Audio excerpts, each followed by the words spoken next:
फुले प्रीतीची आनंदाच्या अश्रूंनी भिजली. प्रभू श्रीरामाच्या पूजेसाठी आज अयोध्या सजली. आज रामनवमी. सासूबाई इथे आल्या होत्या तेव्हा त्यांनी एक वाक्य मला सांगितलेलं जे मला खूप आवडलं, की सूर्यदेव असा एकमेव देव आहे जो आपल्याला दिसतो, म्हणून प्रत्येक दिवसाची सुरुवात सूर्याला अर्घ्य देऊन करावी. तेव्हापासून अरिन पण खूप आवडीने अर्घ्य देतो.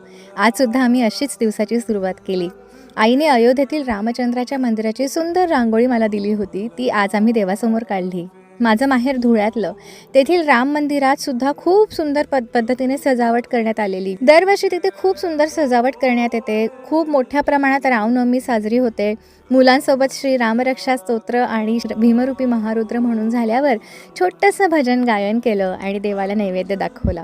मला मनोमन वाटतं की सगळंच सागर संगीत व्हायला पाहिजे असं काही देव म्हणत नाही. 2 हात आणि 3रं मस्तक त्याच्यासमोर ठेवलं तरी तो आपली सगळी सेवा स्वीकारतो. तर अशी ही आमची आजची छोटीशी रामनवमीची पूजा. आणि तुम्हाला सुद्धा सगळ्यांना आज खूप खूप शुभेच्छा.